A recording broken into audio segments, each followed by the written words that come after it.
하나님께서 우리 계시는 말씀 같이 보겠습니다. 느헤미야 3장 1절에서 32절까지 말씀입니다. 성경 봉독은 10절까지만 하겠습니다. 대제사장 엘리야십이 동료 제사장들과 함께 나서서 양문을 만들어 하나님께 바치고 문짝을 제자리에 달았으며 한메아 망대와 하나넬 망대까지 성벽을 쌓아서 봉헌하였다. 그 다음은 여리고 사람들이 쌓았고 또 그 다음은 이므리의 아들인 삭굴이 쌓았다. 물고기 문은 하스나이의 자손이 세웠다. 문틀을 얹고 문짝을 달고 빗장과 빗장 둔태를 만들어 달았다. 그 다음은 하코스의 손자요 우리아의 아들인 무레못이 보수하였고 그 다음은 무세사벨의 손자요 베레기아의 아들인 무슬람이 보수하였으며 그 다음은 바하나의 아들인 사독이 보수하였다. 그 다음은 두고아 사람이 보수하였는데 그들 집안의 어떤 유력자들은 공사 책임자들에게 협조하지 않았다. 옛 문은 바세아의 아들인 요야다와 보소도야의 아들인 무슬람이 보수하였다. 문틀을 얻고 문짝을 달고 빗장과 빗장 둔태를 만들어 달았다. 그 다음은 기브온 사람 물라다와 메로노 사람 야돈이 유프라데스 서쪽 지방의 총독 아래에 있는 기브온 사람들과 미스바 사람들을 데리고 보수하였다. 그 다음은 세공장이 할레아의 아들 우시엘이 보수하였다. 그 다음은 향품 제조업자 하냐냐가 보수하였다. 그들은 넓은 벽에 이르기까지 예루살렘을 복구하였다. 그 다음은 예루살렘의 반쪽 구역의 책임자이며 후르의 아들인 르바야가 보수하였다. 그 다음은 하루마베의 아들인 여야야가 보수하였는데 그곳은 바로 자기 집 맞은쪽이었다. 그 다음은 하삼리아의 아들 핫두스가 보수하였다. 아멘. 하나님 말씀입니다.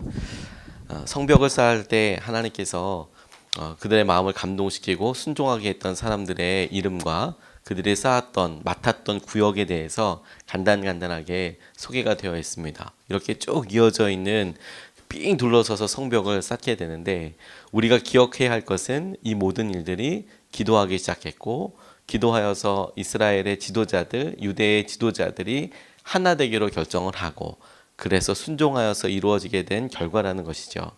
어느 날 갑자기 사람들이 합력하여서 이런 일을 하게 된 것이 아니라 기도하였고 그 기도에 대한 놀라운 응답을 우리가 지금 보고 있는 것입니다.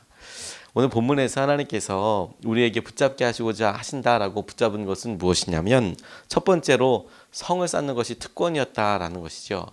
오늘 본문 말씀 1절을 보면 대제사장 엘리야십이 동료 제사장들과 함께 나서서 양문을 만들어 하나님께 바치고 문짝을 제자리에 달았으며 한메아 망들과 하나넬 망대까지 성벽을 쌓아서 봉헌하였다라고 나와 있습니다.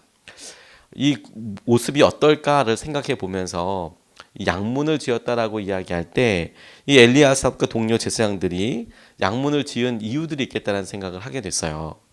양문은 성전에서 제일 가까운 문이었습니다. 예루살렘 성벽이 삥 둘러서 예루살렘 성을 쌓고 있는데 왜 양문이라고 이름을 붙이게 되었냐면 제사장들이 제물들을 바치게 될 때 그 제물을 끌고 들어와서 씻겼던 곳, 그 못에서 씻기고 그리고 씻겨서 이제 제사 예배 때 바치게 될 예물로 쓸 때 양문을 통과하였기 때문에 그렇습니다. 그래서 양문 곁에서 그런 제물이 될 양과 염소와 이런 것들을 씻기기로 유명한 연못이 베데스다라는 연못이었어요. 그러니까 대제사장들이 성전에서부터 가장 가까운 문서부터 기준이 되는 문서부터 짓게 된 것이 우연이 아닐 거라는 생각을 하게 됐습니다. 뿐만 아니라 그들이 이와 같이 성전을 짓고 문짝을 만들어서 달 때 각각 이것이 하나님께 봉헌하였다, 하나님께 드렸다라고 이야기하고 있거든요. 우리가 성벽을 짓는 것이 하나님께서 이렇게 우리에게 감동하게 하여 주셨지라고 순종하는 영역들이 있지만 제사장들은 이것을 하나님께 드린다라고 생각하고 있었다라는 거예요. 하나님께 드리는 봉헌물이고 예물이다. 그랬더니 하나님께서 놀랍게 이끌어 주시고 그의 삶들 가운데 어떤 완성과 성공을 그 일에 대한 성공을 누리게 해주시는 것이죠. 이렇게 주님 앞에 드릴 수 있는 것이 하나님께서 특별한 사람들에게 주신 특권이고 하나님께서 우리에게 주신 은혜의 통로라는 생각이 들었습니다. 하나님께 드릴 수 있는 게 기회이고 성전을 함께 지을 수 있는 게 그 세대에만 드릴 수 있는 성벽을 함께 지을 수 있는 것은 그 시대에만 드릴 수 있는 하나님의 응답이었던 것이죠. 성벽을 함께 지을 때 이름이 하나하나 소개되어 있어요. 누가 어떻게 했다. 누가 어떻게 그렇게 지었다. 그렇게 나와 있는 것이 하나님께서 에스라의 때에도 그렇지만 기억하시고 그 모든 일들에 대하여 하나님께서 복을 주시겠다라는 은혜로 제게 읽혀지게 되었습니다. 보이는 건물은 언제든지 사라질 수 있어요. 그런데 하나님께서 그것을 이름을 적어놓고 기억하시는 이유는 동일하다는 생각을 하게 됐어요. 그들이 성벽을 지으면서 어떤 믿음을 보이는가, 어떻게 하나님께서 행하시는 일들을 보이는가 하는 것들이 그대로 그 사람들에게, 함께하는 사람들, 자녀들에게 흘러 넘치게 되는 것이죠. 닿게 되는 것이죠. 이어지게 되는 것입니다. 본해폰 목사님들이 친구의 도움을 받아서 미국에서 이미 미국으로 피신하게 된 적이 있었습니다. 나치에 의해서 히틀러가 아주 계획적으로 유대인들을 말살하는 것부터 시작해서 그 전에 이미 독일의 교회들을 통합하기 시작했어요. 목사님들을 회유하고 당을 만들고 자기에게 협력할 수 있도록 그렇게 유도하였고 거의 대부분 성공했습니다. 그러니까 메이저 큰 교단들은 다 이미 히틀러의 지지 선언을 하게 됐는데 아주 소수의 교단들, 소수의 교회들이 히틀러의 가는 길을 반대하고 나섰어요. 그런데 보네폰 목사님은 그 작은 소수에 속해 있던 분이었거든요. 전쟁이 시작될 준비가 하고 사람들이 실제로 여러 준비를 하기 시작하니까 굉장히 어려워졌습니다. 그래서 그 땅의 양심적인 사람들, 믿음으로 살아보려고 하는 사람들, 독일 땅을 피해 나오기 위해서 나름 계획을 세우고 있었습니다. 그래서 자기가 살기 위해서가 아니라 다양하게 하나님께 순종하기 위해서였죠.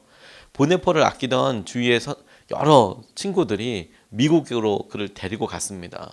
그래서 그에게 있어서 여기서 교수도 하고 여기서 작품 활동도 하고 그렇게 하라고 계속 이야기를 했어요. 그런데 그가 그 마음에 부담을 느끼게 돼요. 나중에 내가 조국이 정말로 좋은 일을 경험되고 하나님께서 꼭 무슨 일을 했냐고 내게 물어보시면 내가 어떻게 이거 얘기할 수 있겠나. 그래서 사람들 나오려고 하는 그때에 거꾸로 다시 독일로 들어가서 그 길로 여러 일에 동참하다가 이제 사형까지 당하게 되는 것이죠. 히틀러에게 잡혀서 그리고 감옥에서 옥살을 하게 됩니다.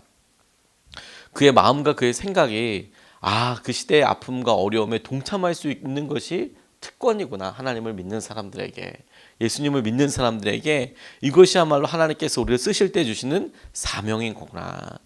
성벽을 지으면서 하나님께서 그와 같은 은혜와 마음을 주시는 것이죠. 제게 있어서 이것이 한 번 더 적용이 될 때 우리들의 삶에도 그대로 적용이 됐어요. 한 사람이 평생 성벽 쌓는 것과 비슷할 수 있겠다는 생각을 하게 됐습니다. 우리가 성벽을 쌓고 나면, 우리가 인생을 살고 나면 우리가 지었던 어떤 순종했던 거, 무엇을 헌금하고 무엇을 지어내고 했던 것들은 잊혀질 수 있겠지만 우리가 평생 어떤 마음으로 살았는지가 중요하게 남고 기억이 되는 것이겠구나 하는 생각을 하게 됐어요. 제게 건물에 대해서 하나님께서 전혀 다르게 생각하게 해주셨던 계기가 저희 아버지께서 목회하셨던 그 목회지, 그 교회가 폐쇄하게 된 때였습니다. 건물은 사라질 수 있는 거구나. 안타깝게 그곳에서 눈물을 흘려서 기도하면서 건물은 사라질 수 있지. 그런데 그러면 건물을 짓고 그렇게 데코하고 그 건물을 목회하고 이런 것들이 다 의미 없는 일이었나? 그건 아니고 하나님께서 그와 같이 쓰시고 거기서 예배를 받으시고 그렇게 하면서 보여주었던 성도님들과 목회자와 그곳을 방문했던 모든 사람들이 보였던 하나님을 향한 고백과 삶의 방법이 남는 것이지. 그게 교회니까. 저는 우리가 예수님의 사람들 교회를 이렇게 지어가면서 하나님께서 우리에게 믿음의 도전들을 각각 하게 하십니다. 너무 귀하다는 생각이 들어요. 그래서 하나님께서 그 마음의 도전대로 우리에게 순종하게 하십니다. 그래서 교회가 지어져 가고 있어요. 하나님께서 이와 같은 놀라운 은혜를 통해서 우리에게 아름다운 건물을 주실 겁니다.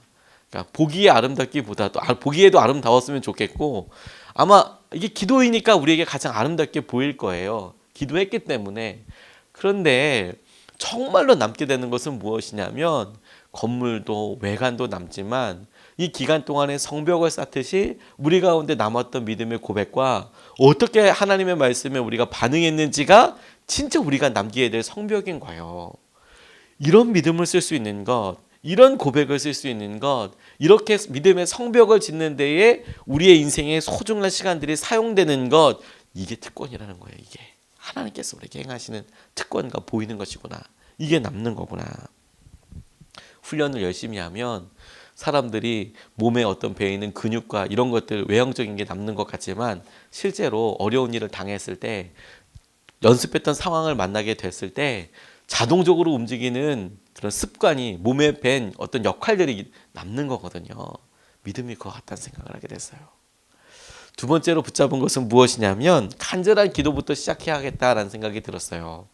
이거는 저의 개인적인 어떤 질문에서부터도 시작된다고 생각이 듭니다. 기도를 하는데 주님께서 분명히 먼저 그 나라와 의로 구하라고 말씀하여 주셨고 그것은 사실이고 순종해야 될 일인데 우리 마음이 열방을 위해서 기도하고 또 여러 삶을 놓고 기도할 때 계속 마음 가운데 질문 같은 게 있었거든요. 내가 내 문제만 놓고 기도하는 건 아닌가. 하나님께서 나를 쓰시고자 하실 때 하나님께서 행하시는 은혜들을 더 해야 되는 것 아닌가. 이건 방향은 분명히 맞고 또 그렇게 해야 한다는 생각이 들었어요.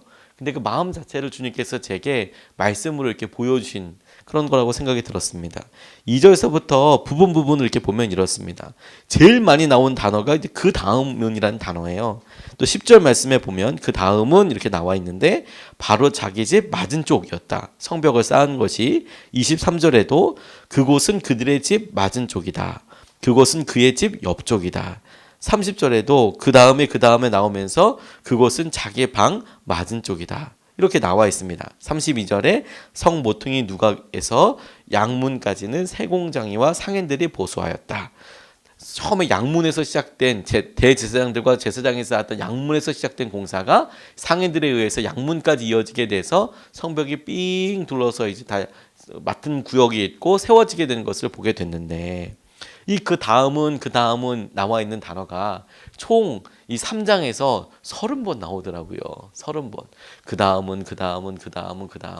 그래서 30개 팀이 나눠서 한 것이 아니고 더 많은 사람들이 그 사이에서 이렇게 나눠져 있었지만 그 다음은 누가 쌓았고 그 다음은 누가 쌓았고 해서 이것이 연속적으로 끊이지 않고 성문과 성벽이 동시에 지어졌다. 마치 모내기를 할 때 사람들이 쭉 이어져서 한꺼번에 같이 심듯이 동일한 기간 안에 성벽을 같이 쌓아나갔다라는 것을 보여주고 있는데 그 다음은 이라고 나와 있으면서도 특징적인 게 집 앞에서 쌓았다라는 것이죠. 집 앞에서.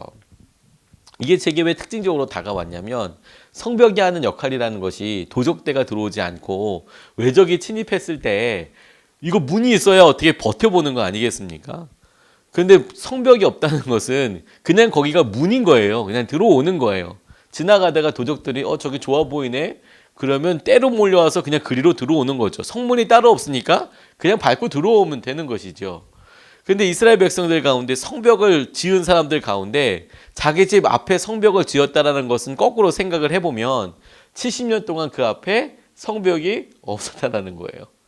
그러니까 자기 어려움과 문제가 그대로 도적대들과 그대로 외적들에게 노출되어 있는 것이죠. 쳐들어오면 바로 그 집부터 망하게 될 수도 있는 것이죠. 그리고 70년 살았다는 거예요.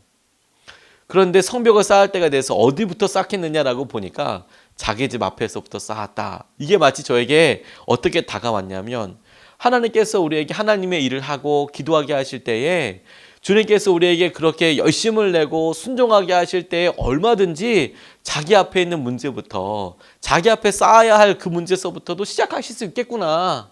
그게 각각 자기의 분량대로 맡게 하여 주신 것일 수도 있겠구나 라고 적용이 되더라고요. 처음에 우리가 기도할 때 우리가 하나님 기도가 잘 되지 않아요 라고 고민할 때가 있습니다. 와서 교회의 어떤 공사 문제를 놓고 기도할 때 하나님 저는 저희 아이의 문제가 더 어렵습니다. 하나님 재정적인 문제가 더 어렵습니다. 하나님 여러 가지 어려움이 있을 때 교회에서 기도하는 것과 이런 것들에 대해서 혹시라도 마음이 불편하다고 생각하시는 분이 계신다면 저는 이 본문 말씀이 정말 자유라는 생각이 들었어요. 하나님께서 우리 집 앞에 있는 것들부터 세우게 해주시겠구나. 한나가 처음부터 이스라엘을 위해서 기도했던 거 아니에요. 한나가 무릎 꿇고 엎어져서 기도했던 이유는 딱 한 가지였습니다. 아들 주십시오, 아들. 그가 너무 힘들었거든요. 분인 나와 있을 때 아들 주십시오라고 기도했는데 그렇게 기도하다 보니까 하나님과 마음을 통했다고 성경은 나와 있어요. 하나님의 마음이 내게 있는 거죠. 하나님 마음이 어떤 것인지 그의 마음이 그렇게 하나님의 마음을 알게 되니까 이 자식 하나님 내게 주시면 하나님께 드릴게요 라고 기도하게 되는 것이죠. 처음부터 덮어놓고 하나님 아들 주시면 무조건 하나님께 드릴게요 이렇게 기도한 게 아니고 하나님 아들이 없어서 내가 너무 힘듭니다. 내가 버려진 것 같습니다. 내가 저주받은 여인 같습니다. 나를 살려주십시오 라고 기도하기 시작했는데 그렇게 기도하다 보니까 하나님 마음을 알게 하고 알아서 더 놀라운 하나님의 나라를 위하여 쓰임받게 되는 것이죠. 이게 하나님의 은혜라는 생각이 들었어요. 교회가 개척되는 과정들 가운데 하나님께서 교회 일로만 기도하지 않고 우리 개인적인 여러 어려움들도 그다음에 우리 연약함들도 드러나게 하시고 기도하게 하시는 것이 저는 하나님의 뜻이라는 생각이 들었어요. 하나님께서 이 문제 가지고 열정으로 우리 안에 믿음의 회복을 주시려고 하는 것이구나. 기도하게 하시는 것이구나.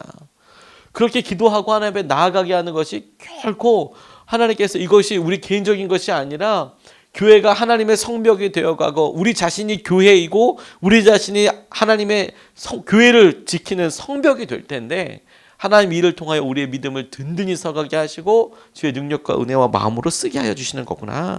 그거 알게 되었어요. 간절한 기도 제목 붙잡으면 되는 것이구나.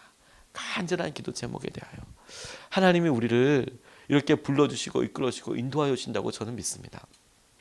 40일 특세들이 끝날 때마다 제가 간절히 매일마다 기도하는 것은 날마다 교회를 위한 기도 제목도 읽고 교회가 공기를 가지고 있어서 공사 기간을 가지고 있어서 어떻게 되고 어떻게 되는 것도 중요하지만 하나님께서 그 가운데 참여해서 우리의 마음을 똑같이 내어놓고 하나님께서 우리의 개인적인 기도 제목들 응답하여 주시고 그걸 통하여서 우리도 잊지 아니하는 헌신과 잊지 못할 만한 기도의 응답을 함께 누리게 해주신다고 믿습니다.